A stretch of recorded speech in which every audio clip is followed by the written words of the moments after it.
오늘 본문은 홍수 심판 직전 하나님께서 더 이상 죄악을 묵과하실 수가 없으셔서 인류를 심판하시기로 결정하시는 충격적인 장면입니다. 우리에게 죄의 무서움과 하나님의 공의로운 심판, 그리고 그 심판 속에서도 언약을 기억하시고 은혜를 베푸시는 하나님의 위대한 성품을 깨닫게 합니다. 이 시간 본문 말씀을 세 가지 측면으로 살펴보겠어요. 첫째는 온 땅에 가득한 죄악과 타락입니다. 본문은 인류가 땅에 번성하기 시작하면서 어떤 비극이 시작되었는지를 잘 보여줍니다. 1절 보니까 사람이 땅에 번성하기 시작할 때에 그들에게서 딸들이 태어나니 이렇게 기록합니다. 여기서 번성하기 시작할 때라는 이 표현은 인구가 폭발적으로 증가하는 시기였음을 암시합니다. 그런데 문제는 단순히 인구가 증가하는 것에 있지 않습니다. 2절 말씀 보면 충격적인 사건을 언급합니다. 하나님의 아들들이 사람의 딸들의 아름다움을 보고 자기들이 좋아하는 모든 자로 아내를 삼는지라. 여기서 하나님의 아들들이 누구인가에 대한 해석은 다양합니다. 전통적으로 셋의 경건한 후손들을 하나님의 아들들로 보는데 그럴 만한 이유가 있습니다. 창세기 4장을 보면 아벨을 죽인 가인의 후손들이 점점 더 폭력적이고 세속적으로 변해가는 모습을 보여줍니다. 반면에 창세기 4장 25절 26절을 보면 아벨 대신 하나님께서 주신 아들 셋의 탄생을 기록하며 셋의 시대에 비로소 사람들이 여호와의 이름을 불렀더라 이렇게 언급을 합니다. 이것은 셋의 후손들이 하나님을 경외하고 그분의 이름을 부르며 예배하는 경건한 공동체를 이루었음을 암시해주고 있는 것입니다. 따라서 하나님의 아들들은 아담의 셋째 아들인 셋을 통해 이어져 온 하나님의 언약 백성들, 즉 경건한 신앙 공동체를 의미한다고 보는 것입니다. 반면에 사람의 딸들은 가인의 후예들을 중심으로 한 불경건한 세상 사람들을 가리키는 것입니다. 그렇다면 1절, 2절 말씀은 경건한 자들이 불경건한 자들과 뒤섞여서 세속적인 연합을 이루었음을 보여줍니다.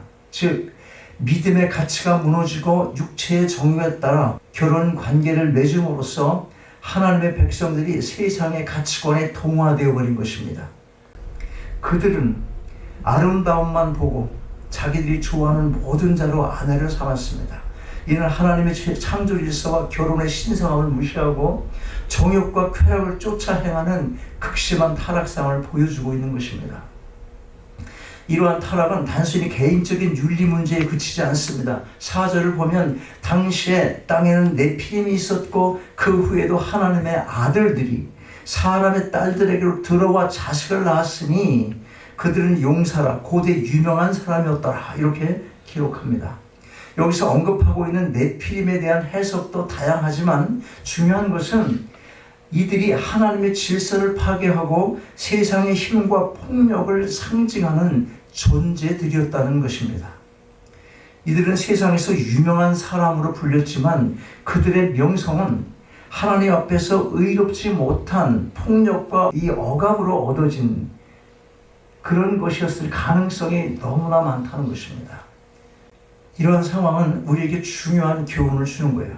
경건한 자들이 세상과 구별되지 않고 세상의 가치를 따라 살아갈 때 결국 사회 전체가 죄악으로 물들고 파멸로 치닫게 된다는 사실인 것입니다.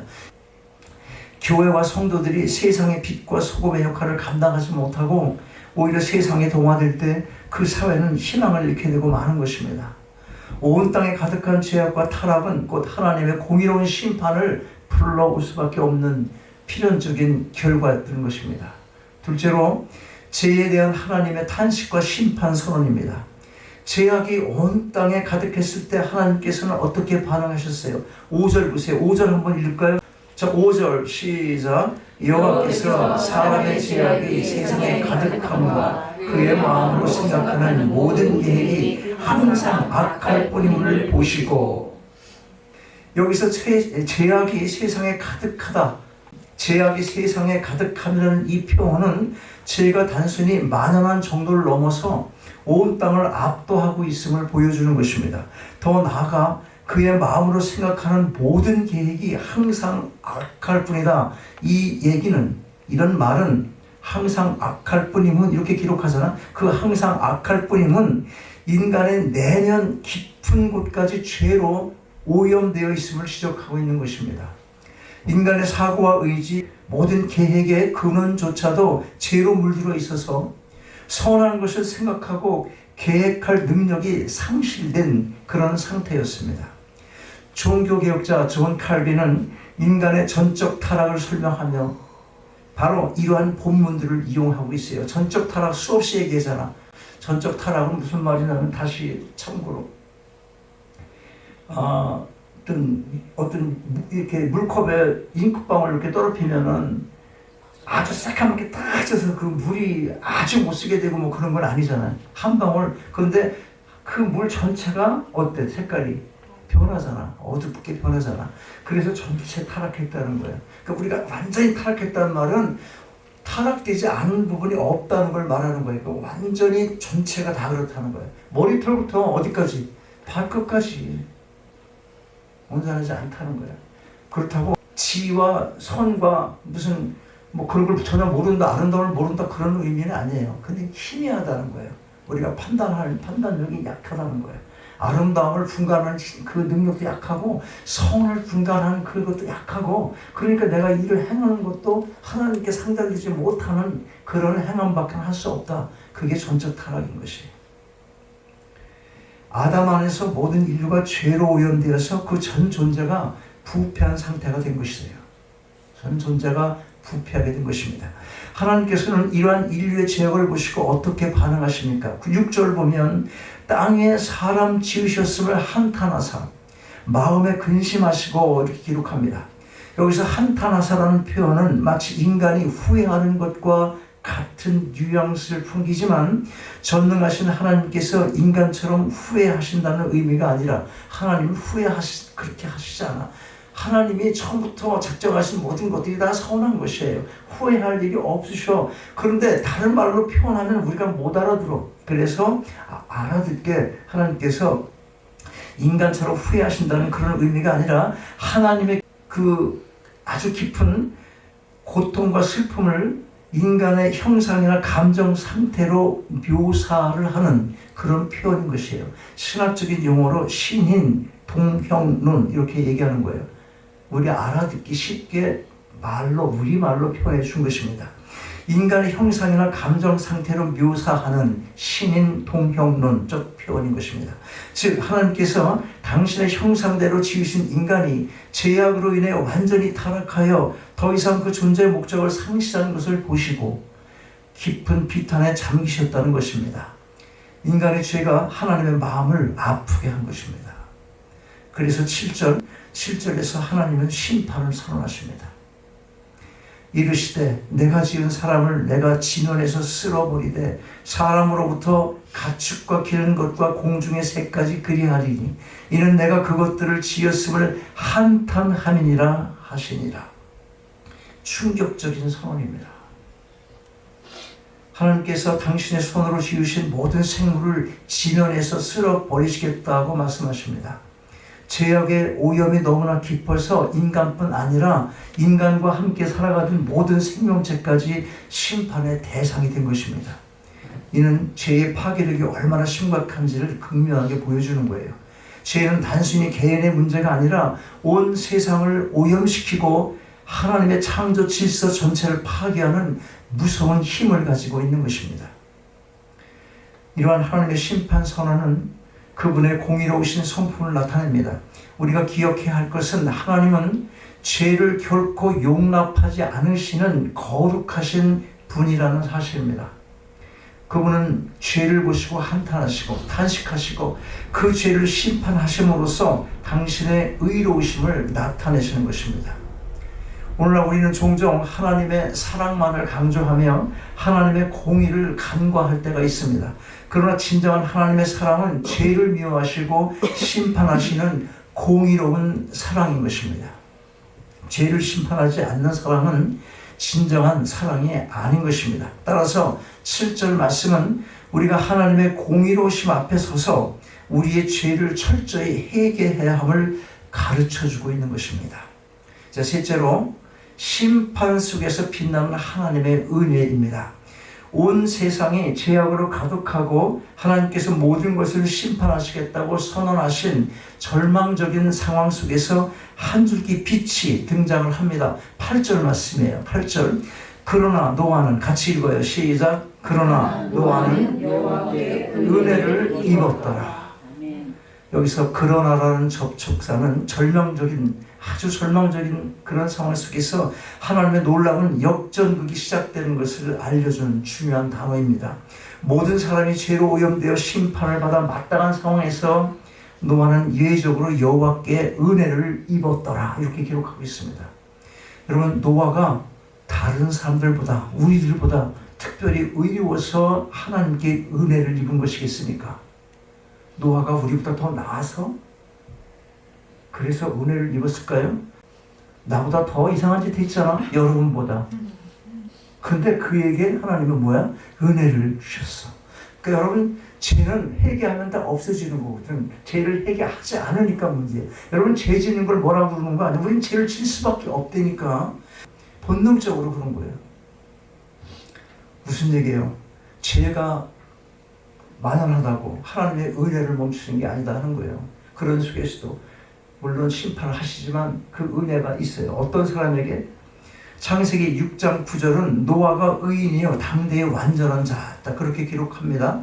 당대의 완전한 자였다, 그렇게 기록합니다. 그러나 노아의 의로움은 그가 하나님께 은혜를 입은 결과이지 그 원인이 아닌 것입니다. 모든 인간이 전적으로 타락한 상태에서 노아의 의로움은 하나님의 주권적인 은혜로 말미암은 것입니다. 성경은 여러 곳에서 구원이 전적인 하나님의 주권적인 은혜로 말미암는다는 것을 강조합니다. 노아가 받은 은혜는 공로에 의한 것이 아니라 하나님께서 전적으로 값없이 주신 선물인 것입니다.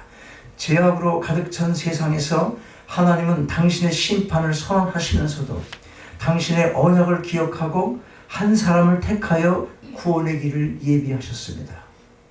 이것이 바로 은혜입니다. 우리가 마땅히 받아야 할 심판 대신에 하나님께서 우리에게 값없이 주시는 자비와 사랑이 바로 은혜인 것입니다. 이 노아의 이야기는 장차 오실 메시아 예수 그리스도를 통한 구원을 예표하는 것입니다. 온 인류가 죄로 말미암아 죽을 수밖에 없었을 때 하나님께서는 독생자 예수 그리스도를 이 땅에 보내셔서 우리의 죄를 대신하여 십자가에 죽게 하심으로 우리에게 구원의 길을 열어주신 것입니다. 예수 그리스도를 믿는 자마다 멸망치 않고 영생을 얻는 이 놀라운 은혜를 내려주셨습니다. 노아의 구원이 전적인 하나님의 은혜였던 것처럼 우리의 구원 역시 전적인 하나님의 은혜로 말미암은 것입니다. 자, 정리하겠어요. 자, 여러분, 오늘 우리는 본문 말씀을 통해 죄의 심각성, 하나님의 공의로운 심판, 그리고 그 가운데서도 빛나는 하나님의 은혜를 살펴봤습니다. 우리는 먼저 죄악으로 물들어가는 세상의 모습을 보며 우리 자신과 교회가 세상의 가치에 동화되지 않고 하나님의 말씀 앞에 순종하며 거룩함을 지켜야 할 필요성을 깨달아야 하는 것입니다. 아까 세 가지 그런 걸 살펴본 결과 우리가 먼저 알아야 될 것 얘기하는 거예요. 하나님의 이 세상의 아름다움과 쾌락이 아니라 하나님의 말씀과 뜻을 따라 살아가는 것이 진정한 믿음의 길이라는 것입니다. 이것을 마음에 새겨야 되는 것입니다. 둘째로 하나님의 죄에 대한 탄식과 심판 선언을 통해서 하나님의 거룩하심과 공의로우심을 다시금 기억할 필요가 있습니다. 죄는 결코 가볍게 여길 수 없는 문제입니다. 우리의 모든 생각과 계획이 항상 악할 수 있음을 인정하고 매일 우리의 죄를 해결하며 하나님의 긍휼을 구해야 할 것입니다. 마지막으로 노아가 여호와께 은혜를 입었듯이 우리 또한 예수 그리스도를 통해 하나님의 놀라운 은혜를 입었음을 기억할 필요가 있습니다.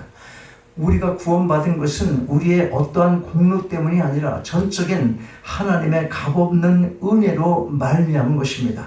이 놀라운 은혜에 감사하며 우리의 삶을 통해 하나님의 은혜를 증거하고 아직 이 은혜를 알지 못하는 자들에게 영생의 복음을 전하는 사명을 충성토록 감당해야 할 것입니다. 여러분, 우리는 지금 너무나 어두운 혼돈의 시대를 살아갑니다. 그러나 멸망으로 치닫는 지금의 이런 세상 속에서도 하나님께서는 당신의 은혜를 베푸시며 구원의 놀라운 길을 열어놓으셨습니다. 이 놀라운 은혜를 붙들고 죄악의 세상 속에서도 오직 하나님의 영광을 위해 살아가는 여러분 모두가 다 되시기를 주님의 이름으로 축원합니다. 아버지 하나님, 인류 역사 속에 암울했던 때를 다시금 돌아보며 죄악이 만연한 가운데서도 하나님의 구원의 은혜가 있었음을 새롭게 깨닫습니다.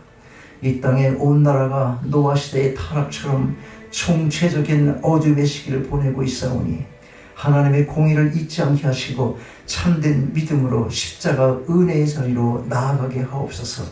그리하여 잃었던 생명 다시 찾은 감격을 회복하고 우리 죄를 짊어지신 주님의 그 크신 사랑을 이웃과 세상에 전하며 오직 하나님의 영광 위에 살아가는 저희 모두가 다 되게 하옵소서.